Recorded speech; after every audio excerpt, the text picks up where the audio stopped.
बिस्मिल्लाहिर्रहमानिर्रहीम, अस्सलाम वालेकुम। आप देख रहे हैं प्रोग्राम न्यूज़ फीड। मैं हूं मुर्तज़ा डार। प्रोग्राम में आज बात करेंगे मुल्क की मुआशी सूरत हाल के हवाले से जानने की कोशिश करेंगे मुल्क के मुआशी मामलात किस समत के अंदर बढ़े दिखाई दे रहे हैं।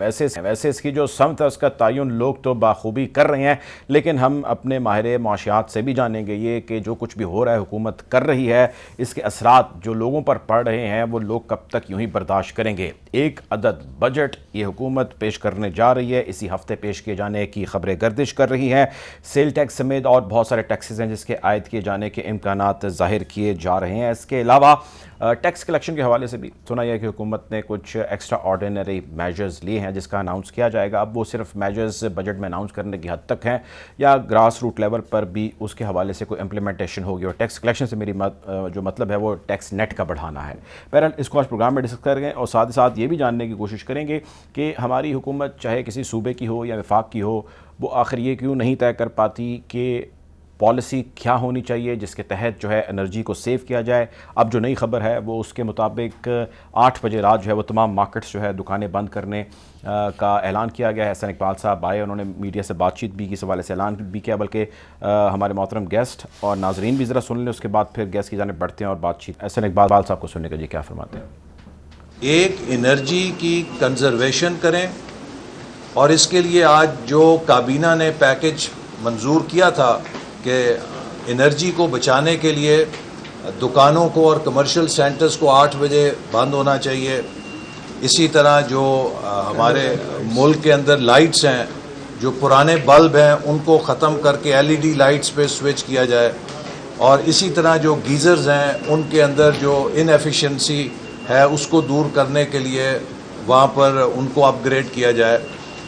ये वो ऐसे इक़दाम हैं कि जिससे हम सालाना $1 अरब की बचत कर सकते हैं। हम उम्मीद करते हैं कि सूबाई हुकूमतें एनर्जी कंजर्वेशन का जो पैकेज मंजूर हुआ है इस पे अमल दरामद कराएंगी और हम अपने मुल्क के लिए तवानाई की बचत में अपना किरदार अदा करेंगे ताकि जो कीमती ज़र मुबादला है उसे बचाया जा सके। ग्रीन एनर्जी को हम प्रमोट करेंगे जिसकी आज मंजूरी दी है, और सोलर एनर्जी और हाइडल एनर्जी और विंड एनर्जी के मंसूबों को आगे प्रमोट किया जाएगा।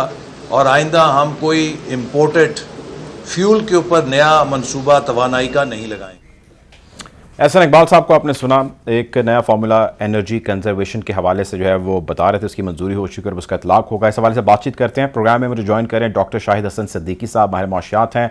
Welcome to the show doctor साहब। मैं चाहता हूँ कि पहले एनर्जी के हवाले से ज़रा बातचीत करें in terms of monetary benefits के जिस किस्म के मेजर्स अभी लिए गए हैं। मैं जानना ही चाहता हूँ, आम शख्स का सवाल यह है कि भाई अगर 8 बजे दुकानें बंद हो जाएंगी तो हमारा कारोबार उससे मुतासर हो जाएगा। मैथमेटिकली, स्टैटिस्टिकली, इकॉनमी वाइज आप इस इनिशिएटिव को कैसा देखते हैं और इसके क्या असरात देख रहे हैं? देखिए इनिशिएटिव वाकई है क्या, क्योंकि मुझे यहाँ तक याद पड़ता है कुछ अर्सा पहले भी यही बात की गई थी। अब वो ये कहते हैं $1 अरब बचेगा। तो मैं ये कहता हूँ कि जब इख्तियार में आए थे वो 1 साल हो गया। अगर ये इम्प्लीमेंट अपना ये फैसला कर देते तो $1 अरब जो बचना होता है वो बच चुका होता है, है ना। तो ये बातें फूल पत्तियां चलती रहती है इस मुल्क में। बात दरअसल ये है कि जो तबाही बर्बादी हो चुकी है उसके लिए अब ये एक चीज से काम नहीं चलेगा। मेरे ख्याल से इतनी तबाह बर्बादी हुई है, जैसे आपने खुद बात की कि अब महंगाई जो है वो इस वक्त हमारी 38% है। अगर आप जो है वो ऑफिशियल 38 है, लेकिन क्या हमें पता है कि मई में कितनी थी ऑफिशियल? वो थी 13.8। मई 2022 में 13.8 से लेके अब 38 पर पहुंचा दिया। तो उस दौरान में तो, और आपने मई में जहां तक मुझे अभी देखा मैंने कि आपने कैबिनेट में आपने फिर एक्सपेंशन की है, तोसी की है। तो मेरा कहना यह था कि इस वक्त पाकिस्तान की मईशत को जिस तरह तबाह बर्बाद किया गया है, और ये आज से नहीं 4 साल से इस सिलसिला चल रहा है, 4.5 साल से इतनी तबाही बर्बादी हो चुकी है कि अब छोटे मोटे इक़दाम से काम नहीं चलेगा। अब तो हमें कुछ ऐसे इक़दाम करने पड़ेंगे जिसमें से इस तबाही बर्बादी को से पहले हम इससे निकलें और उसके बाद बेहतरी की तरफ जाएं। वो कोई मुझे नजर इसलिए नहीं आ रहा कि जो बजट अब 9 तारीख को आने वाला है उसके मुताबिक जो कुछ इत्तलात आई हैं वो तो यही है कि फूल पत्तियां ज्यादा होंगी, आवाम के ऊपर इसमें फिर बोझ डाला जाएगा, 18% GST बरकरार रहेगा, रुपए की कदर अगर गिरती है तो अवामी कुचले जाते हैं। पेट्रोलियम में भी 50 रुपया हमने कर दिया है, उसका भी आवाम पर ही बोझ पड़ता है। तो मेरा कहना ये था कि अगर इस वक्त जो हुकूमत ने शरह नमू का हदफ रखा था, आपको भी पता है 5%, अब वो कहते हैं कि 0.3% होगी। मैं कहता हूँ 2.5% मनफी होगी। नंबर एक, अफरात ज़र का देखिए बजट क्या होता है, मैं तो हैरान होता हूँ। आप डॉक्यूमेंट लोग जो सुन रहे हैं निकाल के देख लें। मिफ्ता ने बजट तकरीर में कहा था, प्रिंटेड है वो, मई में, जब जून में बजट पेश किया था कि इस साल अफरात ज़र 11.5 रहेगा, ये उनके 11.5% होगा। अरे भाई, जून में आप बजट पेश कर रहे हैं तो जून में तो 21% था। तो ये कहानियां कब तक चलेंगी? ये जो डॉक्टर साहब जो ये बजट अब आ रहा है, देखिए हम तो हर जब हालात हम समझते थे थोड़े से मुनासिब हैं तो तब भी हम बात करते थे कि जी आवाम को रिलीफ मिलेगा या नहीं मिलेगा, लेकिन इस मरतबा तो हालात समझ से ही, मेरी तो समझ से बालातर हैं, बहुत सारे लोगों की समझ से बालातर हैं। ये बजट में क्या आपको क्या फोर्स सी कर रहे हैं? बजट का मकसद तो ये है ना कि लोगों को रिलीफ भी मिले, इकॉनमी भी चलती रहे, पैसे भी आते रहें और जाते भी रहें। क्या देख रहे हैं आप सर? ये मकसद होना चाहिए, है तो शायद नहीं।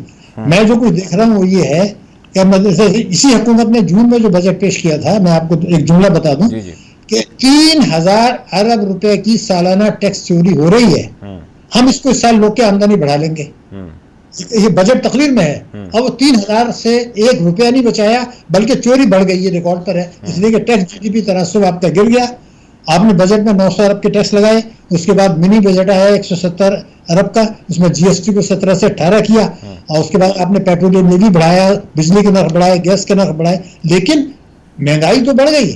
लेकिन वो जो 3000 अरब की चोरी को आपने कहा था रोकेंगे, खुद 3000 मेरे हिसाब से कह रहा है, लेकिन वो 3000 में से 1 रुपया भी नहीं आपने बचाया। क्यों नहीं रोक पाते? वजह क्या है, क्यों नहीं रोक पाते? इसकी वजह यह है कि जिस दिन पाकिस्तान के अवाम को ये समझ में आ गया कि बजट हो, हुकूमत की पॉलिसियां हो, वो एक अशराफिया है, उसके मुफाद में बनाई जाती है, उसके हुक्म पर बनाई जाती हैं, और एक बैरूनी अशराफिया है। इन दोनों में गठजोड़ है। बैरूनी अशराफिया और मुल्की अशराफिया की मदद से इख्तिदार में आया जाता है, इख्तिदार को तूल लिया जाता है। पाकिस्तान में जो इलेक्टेबल्स आप कहते हैं वो क्या है?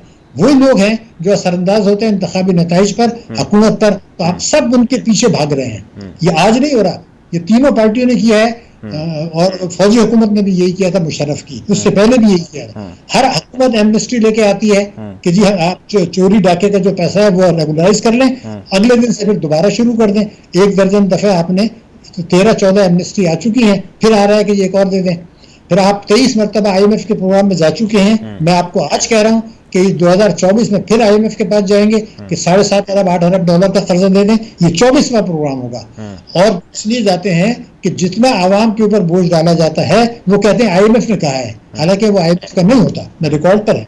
इसलिए कि IMF की MD ने बयान दिया था, आपको याद होगा, उन्होंने हुकूमत पाकिस्तान से कहा कि मालदार लोगों से टैक्स लें और गरीबों को मराद दें। ये MD ने खुद कहा था, और ये दुनिया भर में पब्लिश हुआ है। लेकिन हमने क्या किया कि हमने GST को 17 से 18% कर दिया। आपको ये जो आप फरमा रहे हैं, इनडायरेक्ट टैक्सेशन जो है वो हमारे यहाँ तो खैर किसी भी कीमत की जो है वो किसी चीज़ की कीमत बढ़ जाए वो नीचे नहीं आती, लेकिन इनडायरेक्ट टैक्सेशन पाकिस्तान में मेरा ख्याल है इस हद तक बढ़ चुकी है कि वो आम शख्स की पहुँच से बाहर होती जा रही हैं। अशिया खुरनोश हों या कोई भी और चीज़ें हों, क्या यही सोल्यूशन रह गया कि जी जब आप उस तरीके से नहीं निकाल सकते पैसा तो लोगों के ऊपर टैक्स जो है वो छोटी छोटी आइटम्स पर लगाते जाएँ और इकट्ठे करते जाएँ? मैंने आपसे वही तो अर्ज किया था कि जब बजट बनाया जाता है तो ये फैसला होता है कि हम बजट में कुछ भी कहें, हमने ताकतवर तबकों को मराद देनी है, टैक्सों की वसूली का हदफ हासिल नहीं करना, महंगाई को बढ़ाना है, और IMF से कर्जे लेने हैं, और जो आवाम पर बोझ डाला जाए वो IMF के खाते में डालने हैं, और असासे बेचने की कोशिश करनी है।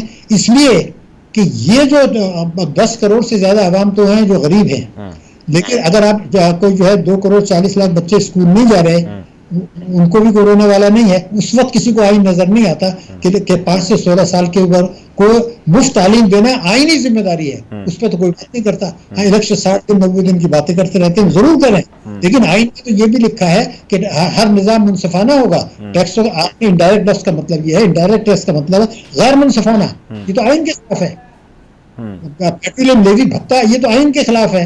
बजट खसारा करके 21% डिस्काउंट रेट बढ़ा के मराद देना, ये भी आइन के खिलाफ है। अभी आपने सुना होगा, मैं आपको हैरान कौन होगी, और लोगों को पता होना चाहिए कि अभी हुकूमत ने कहा कि रुपए की कदर जो गिरी है उससे 3 वर्षों में बरामद कुनंदगान ने 1500 अरब रुपया कमाया। 1500 अरब रुपया, लेकिन सवाल ये पैदा होता है कि बरामदात आपकी हैं क्या। पहले मैं आपको बता दूं, जी 2014 में पाकिस्तान की बरामदात थी 25 अरब डॉलर और 2023 में यह होंगी 27 अरब डॉलर, यानी 2 अरब का इजाफा हुआ। क्योंकि देखिए उस वक्त डॉलर था 98 रुपीज का, आज है 285 रुपए का। तो इसकी वजह से भी इनको फायदा हुआ। कई मुल्कों में इस दौरान में दुगनी हो गई। इम्पोर्टेड आइटम सर जो है वो ज़्यादा से ज़्यादा आनी चाहिए या नहीं आनी चाहिए? क्या इंपोर्टेड आइटम्स जो हैं वो आप बैन तो कर नहीं सकते, इसलिए कि वो IMF भी नहीं मानता, अमेरिका भी नहीं मानता, लेकिन उस पर आप 300% ड्यूटी तो लगा सकते हैं। क्या वो ना है? स्मगलिंग को भी हम रोकना नहीं चाहते, रुपए की कदर को भी हम गिराना चाहते हैं। हमें बरामदात बढ़ाने में दिलचस्पी नहीं है, मैं अभी आपको साबित कर दूंगा। सर हर गवर्नमेंट कहती है, ये भी कहते हैं कि जी हमने ये इंडस्ट्री को रिवाइव कर रहे हैं, बेहतर कर रहे हैं, पाकिस्तान को एक्सपोर्ट बढ़ाने की ज़रूरत है वगैरह वगैरह, द लिस्ट गोज़ ऑन। बहुत सारी स्टेटमेंट्स ऐसी हैं, लेकिन प्रैक्टिकली तो शायद इंडस्ट्री लार्जली बंद है अभी भी। फैसलाबाद की तरफ अगर हम देख लें, एक जसवंत का क्लिप दिखा दिया, एहसान इकबाल ने कहा था कि हम बरामदात को जो है 150 अरब डॉलर तक ले जाएंगे 2025 तक। तो ये तो बातें छोड़ देंगे, तो सियासत कर रहे हैं ना, वो तो आप छोड़ें। मैं जो आपको बता रहा हूँ वो ये कि हम चाहते क्या है। देखिए, अगर $100 की GDP है, $100 की, तो भारत एक्सपोर्ट करता है 21 अरब डॉलर और हम करते हैं 9, यानी भारत हमसे 2.5 गुना ज्यादा एक्सपोर्ट कर रहा है। एक चीज में भारत को बात दे दी हमने, वो है तरसीलात। भारत में तरसीलात आती है $100 तक के ऊपर 3 अरब डॉलर, हमारे यहाँ पे 3 अरब डॉलर, यानी हम तरसीलात 3 अरब डॉलर 3 गुना ज्यादा मंगाते हैं, एक्सपोर्ट 3 गुना कम करते हैं। क्यों? क्योंकि जो रेमिटेंसेज हैं वो उसका बड़ा हिस्सा जाली रेमिटेंसेज होता है। इनकम टैक्स ऑर्डिनेंस 111(4) का, वो आप देखिए स्टेट बैंक में लिखा है कारकुनों की तरसीलात। कारकुन बेचारा, उसको मैं सलाम पेश करता हूँ, वो $1 लाख की चीटी नहीं भेजा करता, वो बेचारा 50,000 75,000 रुपए भेजता है अपने खानदान को। बहुत बड़ा वो मुल्क का, वो मेरा हीरो है। ये जो $1 लाख $2 लाख की चीटी भेजते हैं, वो हुंडी का पैसा जाता है, ये वापस आ जाता है, ये टैक्स फ्री इनकम होती है। तो $1 लाख पर आपको 25 लाख 30 लाख टैक्स का नुकसान हो गया, फिर वो पैसा बाहर चला जाता है। वो बाहर कैसे चला जाता है मैं आपको बता दूं। अभी आज की तारीख में, जबकि आपके पास पैसे नहीं है, आज की तारीख में चोरी का पैसा, रिश्वत का पैसा, भत्ते का पैसा, आप उससे डॉलर खरीदिए, वो डॉलर मार्केट से खरीदें, उस पैसे को बैंक में जमा करें और बाहर चला जाएगा। तो मेरा कहना यह था कि सुप्रीम कोर्ट में बताया गया था कि 1 साल में इस मार्केट से डॉलर खरीद के 15 अरब डॉलर बाहर चले गए। 15 अरब डॉलर 1 साल में। उस कानून को बदलने की किसी में हिम्मत नहीं है। क्यों? क्योंकि अगर आपको मैंने फिगर निकाली है, 30 वर्षों में 178 अरब डॉलर इस तरह से बाहर गया है, $178 बिलियन। आपका टोटल कर्जा कितना है? ये वो बता रहे हैं जो लॉफुली गया वो। हाँ, एग्जैक्टली, बड़ा खूबसूरत आपने बात की। यानी कानून के तहत है ये। हुंडी हवाला, स्मगलिंग, वो बिल्कुल अलग है। आपने देखा कि काला जो खुली मार्केट का रेट है आज 303 है और ओपन मार्केट इंटरबैंक का है 286। तो ये जो फर्क है 17 रुपए का, ये हुंडी हवाले का कारोबार बड़ी तेजी से जा रहा है। स्मगलिंग भी जा रही है। हुकूमत ने तस्लीम किया है, स्टेट बैंक ने तस्लीम किया है कि हुंडी हवाले का कारोबार है। स्टेट बैंक ने कहा कि अगर आपको इंपोर्ट करनी है तो आप अपना डॉलर खुद इंतजाम करें। तो आपने तो FATF को दे दिया अपने हाथ में कि 2024 में वो गर्दन से पकड़ ले कि जी आप तो खुद कहते हैं कि हमने इंपोर्टर्स को कहा हुंडी हवाले से पैसा बाहर इंतजाम करें, तो वही तो मनी लॉन्ड्रिंग है, वही तो टेलर फाइनेंसिंग है।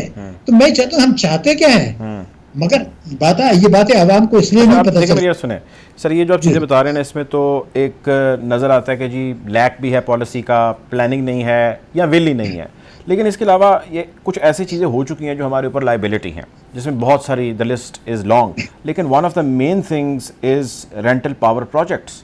ज़रा हमारे लोगों को, नाज़रीन को अगर आप फरमा सकें कि ये रेंटल पावर प्रोजेक्ट्स की मद में, क्योंकि आम सारे तक जब बिजली पहुँचती है तो वो तो बिल लेके जो है वो लाइनों में लग जाता है बेचारा और वो मसले मसाइल का शिकार रहता है। ये रेंटल पावर प्रोजेक्ट्स से जान छूट सकती है पाकिस्तान की, अगर कोई वाकई नियत कर ले कि जी हमने लोगों को रिलीफ देना है, इनको नहीं, कंपनीज को नहीं देना। देखिए, मैं बड़ी अच्छी बात आपने की है, मैं रिकॉर्ड पर बता रहा हूँ। ये उनके कुछ घपले पकड़े गए थे और उस वक्त जो है ये बातें सामने आ गई थी और उनसे बातचीत शुरू हुई थी। तो मैंने रिकॉर्ड पे ये कहा था कि अगर आप, चूंकि इनके घपले पकड़े जा चुके हैं, इनका नाम सबका ECL में डाल दें और उनसे ये कहें कि जी आप हमारे साथ नेगोशिएट करके आपने बेइंतहा दौलत कमा ली है गलत तरीके से, अब आप मेहरबानी करें और आप इसमें से हमें सरेंडर करें ताकि हम आवाम को रिलीफ दें। इमरान खान ने कहा था कि हम इस तरह से आवाम को रिलीफ देंगे, मगर बाद में जो उनके गिर्द कैबिनेट में लोग बैठे हुए थे उन्होंने कहा था जी आपकी हुकूमत भी जाएगी हमारी भी जाएगी, तो वो उसको उन्होंने फिर जो है उसको छोड़ दिया।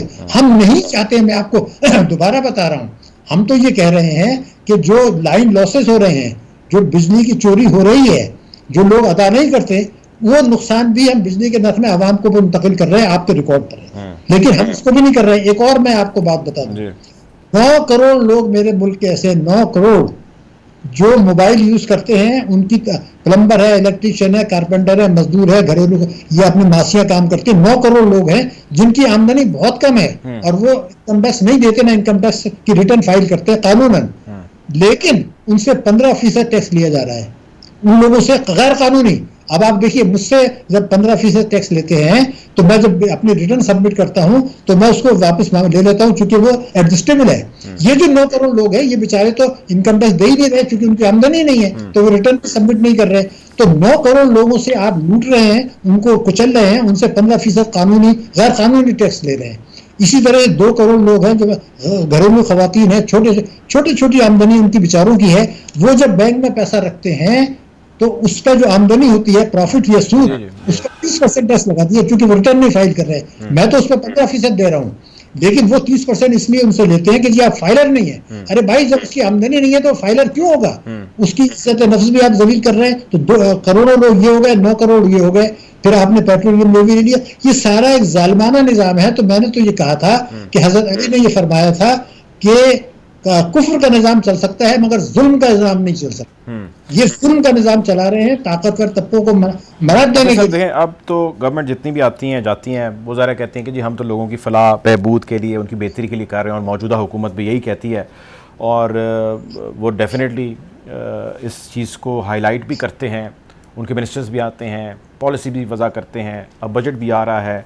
आई mean whatever they are saying, ground पर उसके असरात हमें अभी तक तो होते हुए दिखाई नहीं दे रहे। मेरा सवाल आपसे सर ये है कि जिस तरह फरमा रहे थे 2024 में भी अब ये नए IMF प्रोग्राम में चले जाएंगे, अब ये उसमें नए प्रोग्राम में जाते हैं या मौजूदा जो ये महीना ख़त्म होने वाला है, इससे पहले कोई खेप मिल जाती है, जिस तरह वज़ीर-ए-आज़म साहब फरमा चुके हैं, तो क्या 1 अरब 2 अरब 3 अरब अगर फौरी तौर पर डॉलर पाकिस्तान को इंजेक्ट होते हैं तो क्या आम शख्स की ज़िंदगी पर उसका असर पड़ेगा, कोई फ़र्क पड़ेगा उसको, या नहीं मिलेगा? हमने पैसे लिए इधर से और आगे दे दिए, क्या होगा अगर हमें इतने पैसे मिल जाते हैं? तो आपने बहुत अहम नुकता उठाया है, मगर मुझे आप इजाजत दे दें कुछ और बात करने की। मैं ये कहता हूँ कि आपको IMF से किस्त मिल गई, आलमी बैंक से भी पैसा मिल गया, एशियन डेवलपमेंट बैंक से भी पैसा मिल गया, सब कुछ हो गया।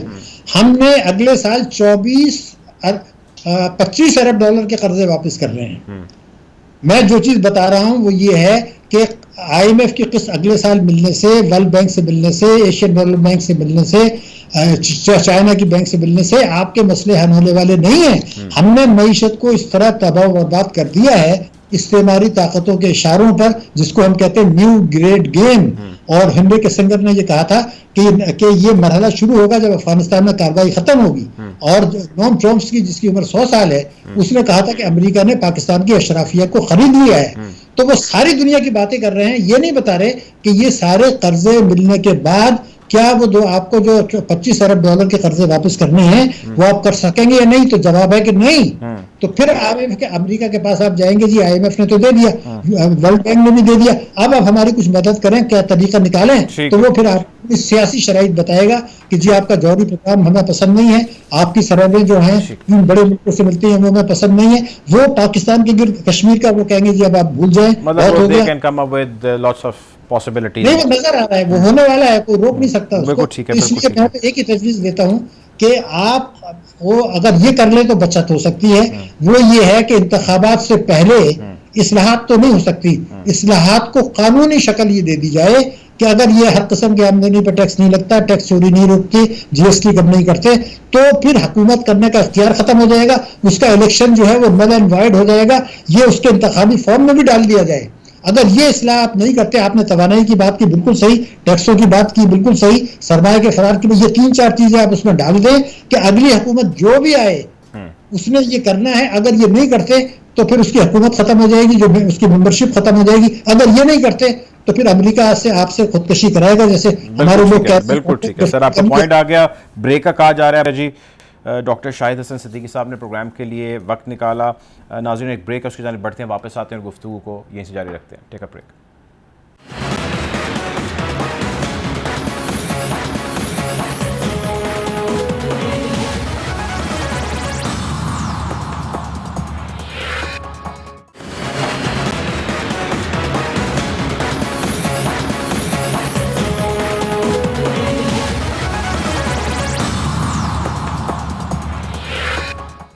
Welcome back after the break. Programme में गुफ्तगू का सिलसिला जारी है। मुझे ज्वाइन कर रहे हैं ज़ीशान मर्चेंट साहब, एक्सपर्ट हैं, बिलखसूस जो टैक्स से रिलेटेड मामलात हैं उस पर महारत रखते हैं। Welcome to the show Zeeshan साहब। ज़ीशान साहब, बजट जो है वो एक मरतबा फिर पेश होने जा रहा है और प्रॉबली इस वीक के अंदर जो है वो पेश हो जाएगा।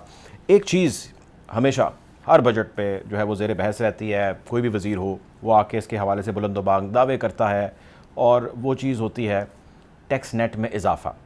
इवेंचुअली होता नहीं है और हर मरतबा क्लेम किया जाता है, उसके बाद जो है गायब हो जाते हैं, और इनडायरेक्ट टैक्सेशन जो है उसका जो है वो उसका इजाफा कर दिया जाता है, वो बढ़ जाती है। ये फरमाएँ ज़ीशान साहब, ये क्यों नहीं हो पाता? अगर तो हो पाता है तो हमें बताएं कि उसके असरात कहाँ पे हैं।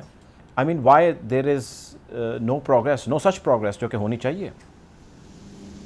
बिस्मिल्लाहिर्रहमानिर्रहीम। इसकी दो बुनियादी वजूहात हैं और दोनों जो है वो रिलेट करती हैं गवर्नमेंट के इर्द गिर्द। सबसे पहले तो जो प्रॉब्लम है वो ये है कि पॉलिटिकल विल नजर नहीं आती किसी भी गवर्नमेंट की कि वो टैक्स नेट को बढ़ाए। अब उसमें दो चीजें हैं।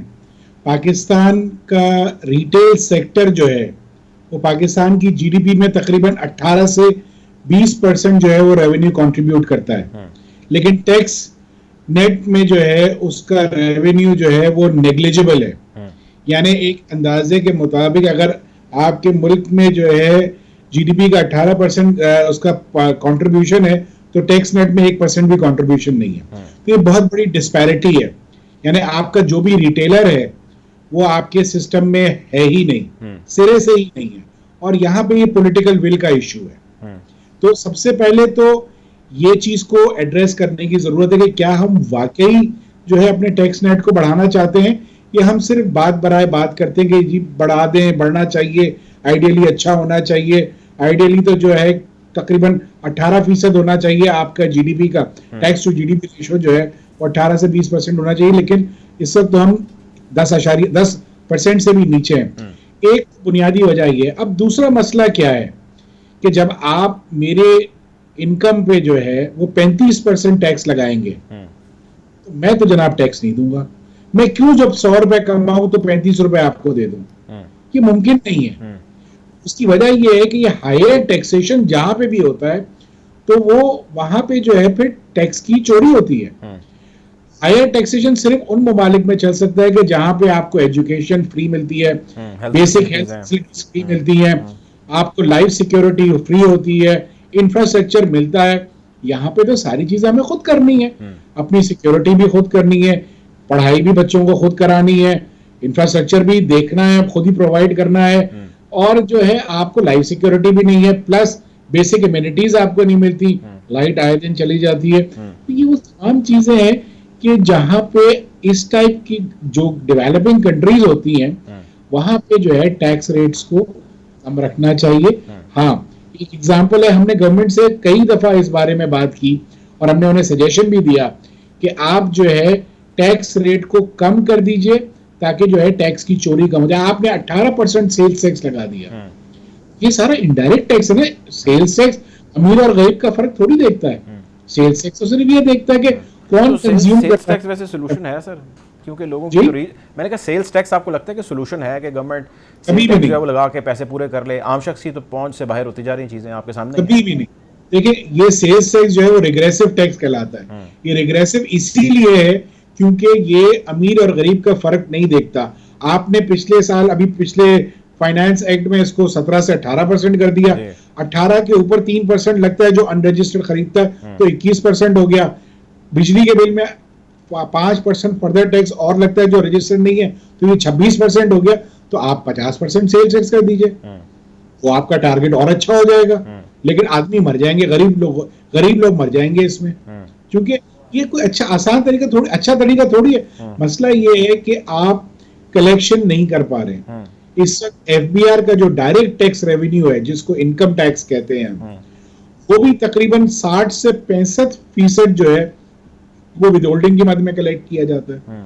इसका मतलब वो भी इनडायरेक्टली कलेक्ट हो रहा है। मैं और आप जो भी विदहोल्डिंग एजेंट्स हैं वो टैक्स कलेक्ट करते हैं। तो ये तो तरीकेकार जो है, इससे जो है मुल्क आगे नहीं बढ़ते। आपको एक कंड्यूसिव, फेयर, इक्विटेबल और जस्ट टैक्सेशन की पॉलिसी लानी पड़ेगी। इसका प्रॉब्लम ये है। फरमाइए सर, एक वक्त ना अभी जो लोगों को टेंशन पड़ी हुई है, जो टैक्स इस हफ्ते अनाउंस होना है, वेल्थ टैक्स की है। बहुत सारे लोग हैं जिनके पास तो ज़्यादा वेल्थ ही नहीं है। 10 करोड़ से ज़्यादा आबादी हमारी जो है वो गुरबत की लाइन से नीचे ज़िंदगी गुजार रही है।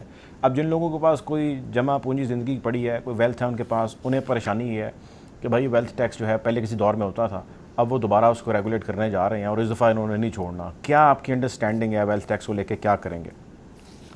देखिए, वेल्थ टैक्स जो है सन 2001 तक था पाकिस्तान में। उसके बाद उसको खत्म इसलिए किया गया क्योंकि वेल्थ क्रिएशन पाकिस्तान में नहीं हो रही थी। लोग अपना पैसा या तो दिखाते नहीं थे या मुल्क से बाहर ले जाते थे। तो आपने उस वेल्थ क्रिएशन करने के लिए वेल्थ टैक्स को अबॉलिश किया। जब वेल्थ टैक्स अबॉलिश हुआ तो लोगों ने अपने असासे डिक्लेयर करना भी शुरू किए और वो प्रॉपरली अपनी रियल इनकम्स भी दिखाने लगे। अब लोगों ने सही, जिनके पास है उनके पास उन्होंने डिक्लेयर किया, जिनके पास नहीं है उन्होंने तो डिक्लेयर किया वही नहीं है ना। वो तो हमारी सीक्रेट काउज हैं जो टैक्स नेट में नहीं है, क्योंकि एफबीआर उनको तो पकड़ता नहीं है, एफबीआर तो कुछ कहता ही नहीं है। इस वक्त तो सारा जुल्म और सितम जो होता है वो उन लोगों पे होता है कि जो आपके सिस्टम में, जो टैक्स नेट में है, जो टैक्स लूला लड़ना ही सही लेकिन टैक्स दे रहे हैं, मारा तो उन्हें ही जाता है हमेशा। और ये पिछले कई सालों से हम देख रहे हैं कि जो है ये एफबीआर जो है टैक्स नेट नहीं बढ़ाता, टैक्स रेट बढ़ा देता है। टैक्स रेट उन्हीं लोगों पे बढ़ता है जो सिस्टम में, इसलिए अब तो हमारे लोग ही सर बड़े थोड़े हैं। जो मेरी नाक से इन्फॉर्मेशन है 25 या 30 लाख शायद लोग हैं जो टैक्स नेट के अंदर है। तकरीबन 36 लाख लोग हैं मार्च का। अगर आप एक्टिव टैक्स पेयर डेटा अगर एफबीआर का उठाएं तो तकरीबन 36 लाख लोग हैं। अब आपका जो सवाल है कि अगर ये वेल्थ टैक्स लगा देंगे तो मैं आपको ये वसूख से कह सकता हूं कि जो पैसा पाकिस्तान में मौजूद है वो पाकिस्तान से किसी ना किसी तरीके से बाहर चला जाएगा। आप अगेंस्ट वेल्थ जा रहे हैं, लेकिन सवाल ये पैदा होता है ना कि आप ये जो वेल्थ टैक्स लगाएंगे ये क्या सिर्फ उन्हीं 36 लाख लोगों पे लगाएंगे या पूरे जो टैक्स जिसको टैक्स देना चाहिए उनको भी लगाएंगे? एग्रीकल्चरल सेक्टर में जितने भी लोग हैं वो ना इनकम टैक्स पे करते हैं ना वो रिटर्न फाइल करते हैं, जिनके पास लाखों की तादाद में यानी हजारों एकड़ों की तादाद में जमीनें हैं लेकिन सिस्टम में ही नहीं है। तो क्या ये टैक्स उसी तनख्वाहदार आपके और मुझ पे लगेगा या वो जागीरदार पे भी लगेगा? क्योंकि देखिए अभी हमने बात की कि टैक्स जो है वो जस्ट होना चाहिए, फेयर होना चाहिए, इक्विटेबल होना चाहिए। सन 2001 में जब वेल्थ टैक्स अबॉलिश हुआ था तो उस वक्त लिमिट ये थी कि एक मकान और 25 लाख रुपए तक की वेल्थ अगर जिसके पास है उसके ऊपर टैक्स नहीं लगता था। इसी तरीके से जो घर का फर्नीचर या फिक्सचर है उसके ऊपर टैक्स नहीं लगता था।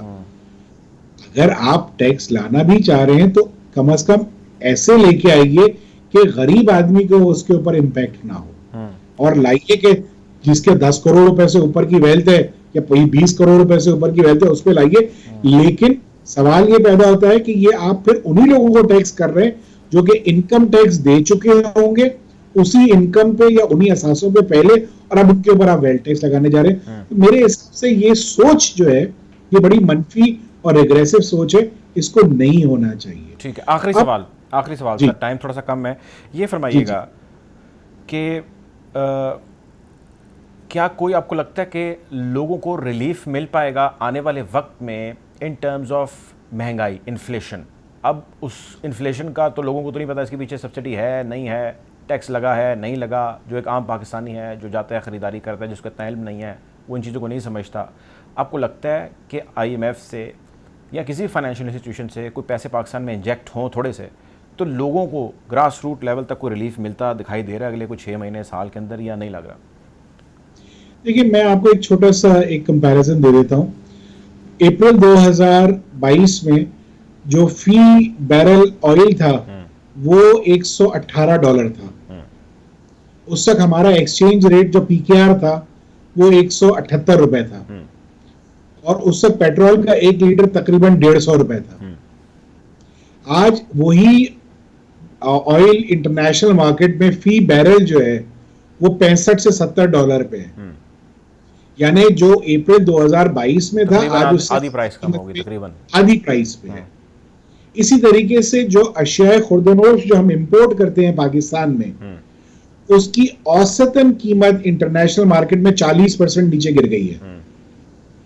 जो फ्रेट था वो तकरीबन 70 से 80% कम हो गया है। तो इंटरनेशनली तो प्राइसेस कम हो गई हैं। उस एंगल से देखा जाए तो अब जो सिर्फ एक मनफी चीज है पाकिस्तान में कि पाकिस्तानी रुपए की कदर जो है वो बहुत गिर गई है। 178 से हम आज 286 रुपए हैं। लेकिन अगर आप उसको भी फैक्टर इन कर लें तो भी कीमतें कम होना लाजमी है।